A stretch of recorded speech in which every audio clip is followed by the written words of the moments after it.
ఇలా బాగా పోటీగా ఉన్నాడు. చేయవలసిన సహాయం పొందదగిన వాడినైనా చేయలేకపోతే కొన్నిసార్లు ప్రభు చూసుకుంటాడు, అంతా మంచికేలే అనుకున్నాడు. ఈ మాట నాకు గుర్తుకొచ్చింది. ఏం గుర్తుకొచ్చింది అంటే, ఒక రాజుగారి దగ్గర ఒక పనివాడు ఉన్నాడట. బైబిల్ ప్రకారం చేసిన పనివాడు, నీకు తెలిసే ఉంటుంది. అయితే ఉంటే ఆ రాజుగారికి ఏం జరిగింది, రాజుగారే మరి గన్ను బాగు చేస్తామంటే ఆ గన్నులో ఏలు ఎరగబడి ఇరిగిపోయిందట.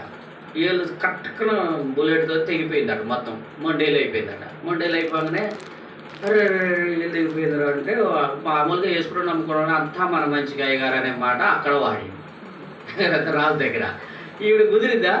ఒక రాజు దగ్గర పోయి పనివాడు పోయి అంతా మన మంచిగా అంటే ఊపడ్డా. ఎదురా నాకు ఏలు పోతే అంతా మంచిగా అంటవా, నీ బాధలు నీ ఎవరు నీ సంగతి చూస్తా చేసా జైల్లో చేసేసిండు కూడా. ఇప్పుడు ఎక్కడది భక్తి, క్రైస్తవ భక్తి ఆడ ఉపయోగపడుతున్నాడు, కుదిరిద్దా?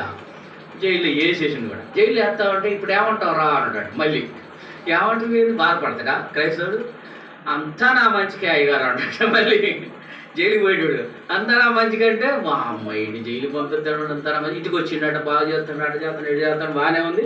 మళ్ళీ తెల్లారి ఒక తుపాకి తయారు చేసుకొని ఏటకు బయలుదేరిండట, అడవిలోకి బయలుదేరిండట. బయలుదేరి పోతా ఉండట.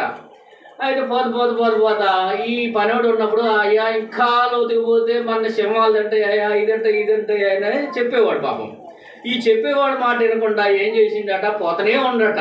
నిన్నటి వరకేమో వాడు పనివాడు అంటే కొంత దగ్గర ఉండగానే ముందు జరిగేది తెలుసుంటే ఎదుకొచ్చేవాడు, ఆడు చెప్పిన మాట నిందామని వచ్చేవాడు. ఇప్పుడు చెప్పేటోడు లేడుగా, పోతనే ఉన్నాడు. దొరుకుతా ఉంటే సింహాన్ని దుప్పులు వేటాడుకుంటూ పోతుండట. పోయేసరికి ఆఖరికి లోపల వాళ్ళు నరభక్షకులు తరిగారు. కథం. ఇప్పుడు ఏం చేయాలా? వీళ్ళు తినేరా పట్టుకొని కుర్రు అని చుట్టూ తిరుగుతున్నారట, నమ్మలికలు కట్టుకున్నారు. ఇక ఈసారి మనకి తినాల్సిందే, మంచి దొరికింది మంచి. అసలే రాజులు గట్టిగా ఉంటారు కదా, మంచిగా తిందాం అనుకున్నారు. ఇక సరే చుట్టూ వాళ్ళ కులదేవత ప్రకారంగా చుట్టూ తిరుగుతారట. తిరిగి ఆఖరికి లాస్ట్లో ఇక బొటనీలకు ఉరకాల వాళ్ళ ఆచార ప్రకారం. బొటనీలు కొలుకుదాం అనేసరికి ఏళ్ళు తుపాకులు పోయింది కదా. ఒరే వీడు తొర్రోడు రా అని వదిలేద్దాం అనుకున్నారట. ఇక చూడిక వాళ్ళ పరిస్థితి, వీడు తొర్రోడు మన దేవత బలిచ్చి కలదు పంపించేద్దామని అనుకున్నాడు. పంపించగానే ఉరుకుతూ ఏడికి వస్తున్నాడు, జైలు దగ్గరకు వస్తున్నాడు. ఎందుకు? ఆడిపోయినా కర్రే నాయన నువ్వు అంతా మంచిగా అంటే నేను వెళ్ళలేదురా నాయన, ఇప్పుడు నాకు మంచిగా జరిగిందిరా అనేసి చెప్తున్నాడు జైలు దగ్గర పోతే. అక్కడ పోయాక మరి అంతా నా మంచిగా అంటావు, నీకేం జరిగింది అన్నట. బాలేటోడుగా అయ్యారు, ఇప్పుడు నువ్వు నన్ను వదిలిపెట్టి నన్ను దేశకు పోతావు, భవిష్యత్తు నీకు ఏలు పోయింది. నువ్వు పోయిన తర్వాత నీకు ఏలు మంచిగా నన్ను తినరుగా, నిన్ను వదిలిపెడతారు, నన్ను తినరు. నేను కూడా మంచిగా బాగుపడ్డాయా నాయన, నా ప్రాణం బాగుండా అన్నాడు. అంతా మనం మంచిగా.